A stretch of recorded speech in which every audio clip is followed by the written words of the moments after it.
This will be the ultimate barbarian bunker build, where butchery and bloodshed are my middle name. And I gotta say, when you're playing a bloodthirsty dark urge, you gotta make him a barbarian. 5 attacks per turn, ridiculous damage, and becoming the biggest bunker you've ever been. This is the ultimate Berserker Barbarian build. No, not that kind of barbarian. Hi guys, welcome back to the video. This is the place where you crunch the numbers and chase the biggest damage possible in RPGs. And in this video, we're taking those numbers sky high. Sure, the Sorcerer Dark Urge may be stronger overall, but in the early game, nothing beats the Jet 2 holiday. And right now, you can save £50 per person.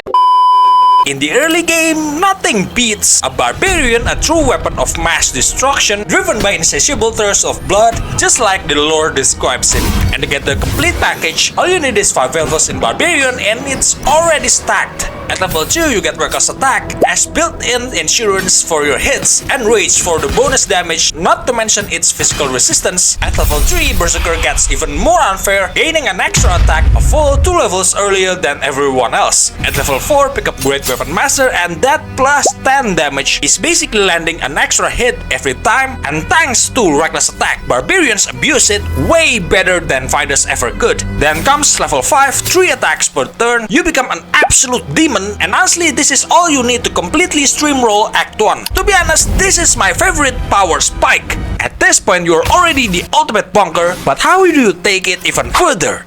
Battle Master Fighter is a solid damage bump plus extra utility, battlefield control, and of course action surge is always handy. Champion and Axe Blade both increase our critical chance, and we all know one of the easiest ways to boost your damage is simply landing more crits. Not to mention, Armor of Agathis is an amazing retaliation damage. Monk is also worth considering. Flurry of Blows gives you 2 extra attack with your bonus action. But alas, no, none of the above. If we are talking pure damage that keeps scaling level after level, then you gotta go rogue. Yeah, we're actually going back to the roots. Another bonus action. This has been a Berserker-Thief build all along, just minus the throwing action. But can it be considered better than the usual throwing Berserker-Thief? Fine, we get expertise to be an excellent party phase, but also we have an additional bonus action that needs to be utilized, and sneak attack requires a finished weapon. For that, my friend, I believe we are already on the right track. So I believe by this point, at level 8, you've already been to Underdark, or maybe even made it to Act 2. At this stage, there are 2 two-handed weapons that we can get to activate both Great Weapon Master and Sneak Attack, Valar Allurve and Lurithian's Wrath. Just switch them between short rests. Sure, they are only D8 weapons, but they're still the answer for activating both Great Weapon Master and Sneak Attack, at least until we reach Act 3. Alright, time to put it all together. First, let's use Reckless Attack manually, that way advantage is considered active and Sneak Attack will trigger. After that, make sure your initial target is taken out. With your 3 attacks, I believe zeroing someone out shouldn't be difficult, which lets you activate the bonus action attack from the Great Weapon Master. Because if you can secure the kill, well, you don't really have a choice. Just throw something, whatever weapon you have in your pocket, spears, knives, hand axes, anything, or just equip a pair of hand crossbows. And with that, we've reached the end of the first part of the build. Let's move on to our final levels as a full-on barbarian. Level 7's ability might be a nice bump to our initiative, but it's still pretty underwhelming at this tier, and you start feel a drop-off if you ever play higher level barbarians. And our next feat gets into the essentials again. Polar Master. What? What does that have to do with sneak attack or even our 2 bonus actions? Okay, hear me out. At level 11, which I'm pretty sure you've already reached Act 3, you can make your way to this shop first to buy this. Yeah. Veteran players probably already know where I'm going with this, and I believe this weapon is one of the most underutilized weapon by build creators out there, mainly because it's outshined by so many, or should I say too many, great swords.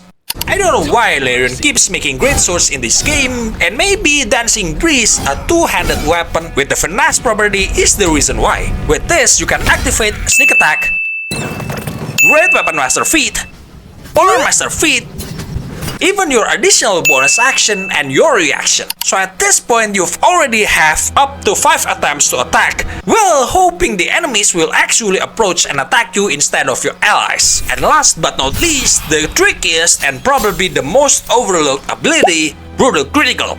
It's the only reason we are here at Barbarian 9. Some people might find it too situational, problematic, or even underwhelming because you are spending so many levels just to get one extra damage die on a critical hit. Nevertheless, it'll still bump our raw damage, which is exactly what we've been aiming for the start of the video. All about raw damage. And that's exactly where we're going to crit fish, and that'll tie directly into the items we'll be using later. Let's gather around every critical chance item we can get, starting with the closest one. This potion is an obvious pick. While you're in Act 2, don't forget to collect every shadow root sack you can find and make sure you don't miss every single one of them. Then grab the covered cowl from the basement of the last light in, jump into Act 3, and we have the dead shot in the lower city. And finally, right at the end of the game, we get an exclusive passive for the Dark Urge playthrough. Plus, if needed, we can also throw in perilous stakes and of course the luck of the Far Realms. So I think rolling a 17 to crit on top of having advantage every round should be enough, right? I sure hope so. The rest we don't need much. For a little bit of debuff and CC, you can use the Reverberation Trio,